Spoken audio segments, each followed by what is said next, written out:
Hi students, in this next video for chapter 6, we are now going to talk about resonance and resonance structures. So what are resonance structures? A resonance structure is one of two or more Lewis structures for a single molecule that cannot be represented accurately by one Lewis structure. So let us go and look at this example. You will notice that I have two versions of the molecule ozone.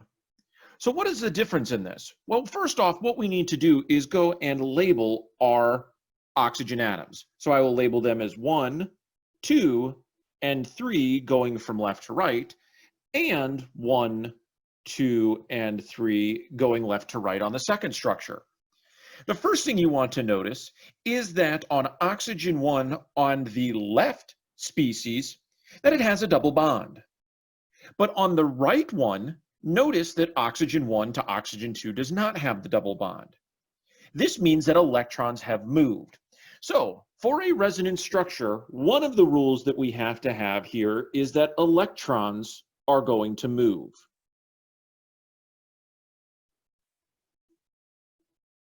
But more importantly, our atoms will not.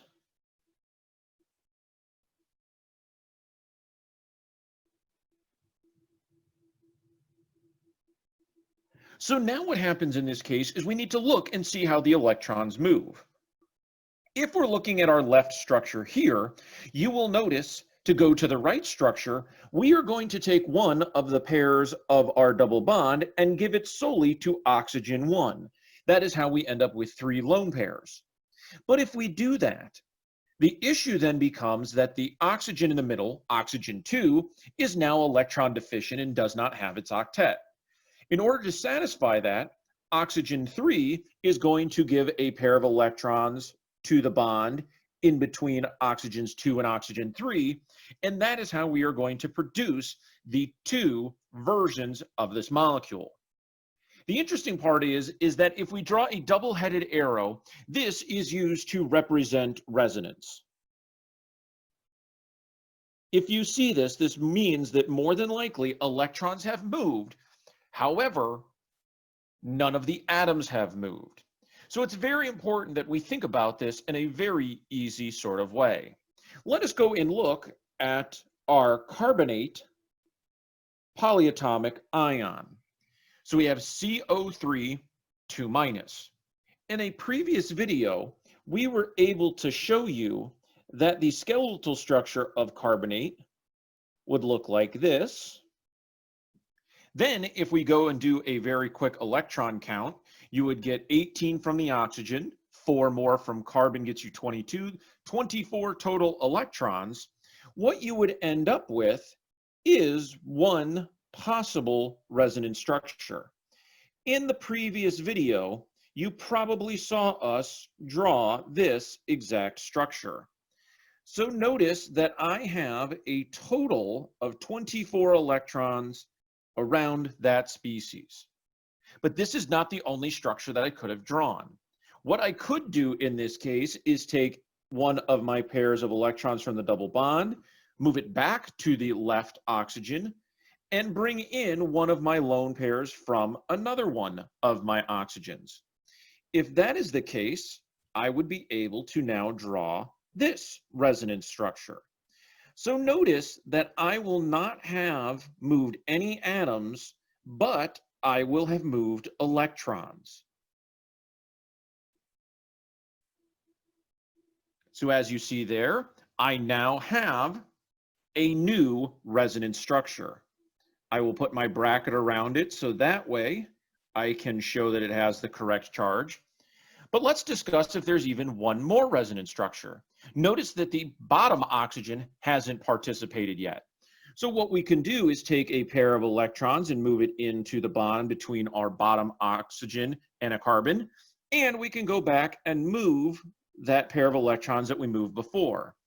If we do that, you are now going to get this structure.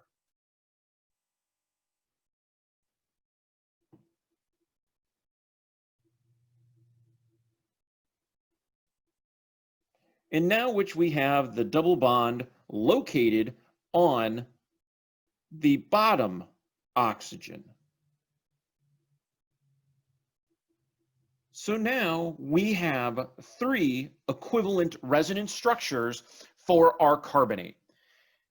Is there one better than another? Well, they look the same, and a lot of people are going to say, oh, we can just rotate this. I have not rotated them. I have gone and moved electrons. So let us go and look at an example to see what happens when we get non-equivalent resonance structures. Let's draw 3 resonance structures for the molecule nitrous oxide. That is N2O, and I give the atomic arrangement of NNO. We can rank the structures with their relative importance to the overall properties of the molecule. So let's go ahead and take a look at this molecule. So the first structure that I would need to start with is go and just do the classic skeletal structure. We need to connect those. But then the next thing we need to do is look at our total electron count. We get 5 electrons from each of the nitrogen, and we get 6 from the oxygen, so I'm allowed to have 16 total electrons. I have already used 4 electrons, so now I am going to have 12 electrons that I need to place around my molecule. Remember that we typically start with the outermost because they are more electronegative. So one of the first structures that I can go and draw is this. Now I will put my electrons here. Notice that I have used a total of 12 of my electrons. And then what I can do is go and put 6 more around there. This is not a complete structure because you'll notice that currently my middle nitrogen is 2 electron pairs short. So let's go ahead and do some different movement in order to satisfy this. The first thing that I can go and do is move 2 pairs of electrons from the nitrogen. If I do that, I will end up getting N. Now I will get a triple bond with an N. And then finally, I will get an O with its 3 lone pairs. Let's not forget the lone pair that was originally by the left nitrogen. So this is a happy molecule representation. Notice that all atoms have an octet. We are not allowed to break the octet rule for our atoms in order to produce resonance structures. So now that is one representation. But that's not the only representation I could have done. What happens if I had moved 1 pair of electrons in from the nitrogen and moved 1 in from the oxygen? So we would have 2 pairs of electrons moving, but coming from 2 opposite ends. Now what I will end up getting is N doubly bound to N, which is doubly bound to oxygen. And now you will see that I will get this structure. Notice that it is different than that of the triply bound nitrogen to nitrogen. Is there one last structure we can draw? Well, before we did 2 electron movements from the nitrogen, then we did 1 from the nitrogen and 1 from the oxygen. Am I able to go and do 2 electron pair movements from the oxygen?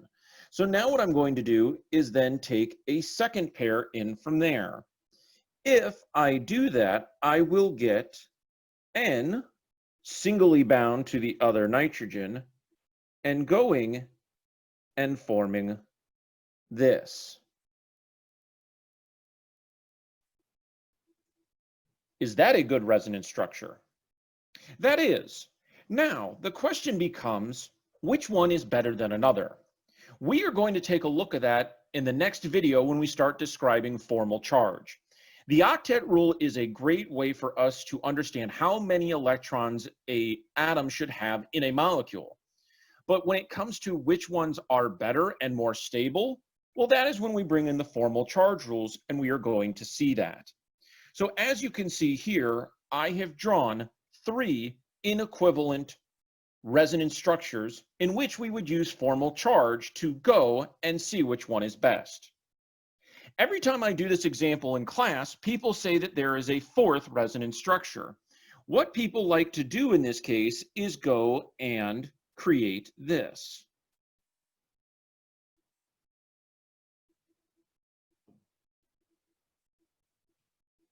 they like to say that this is actually the best structure. This is not a resonance structure. Notice that our middle nitrogen is violating the octet rule because currently this has 5 bonds to it. You are not allowed to have 5 bonds to an atom in our second row of the periodic table. That means that you are not allowed to have 5 bonds to carbon, nitrogen, oxygen, or fluorine. So even though this might look like a good structure, that is currently violating the rules of the octet rule, so this structure would not be allowed. In this video, you have seen 3 different examples of what resonance structures look like. Remember, this means that we are going to move electrons, but not move atoms. In the next video, we will take a look at formal charge so that way we can see which resonance structures are going to be the most stable. Have a great day.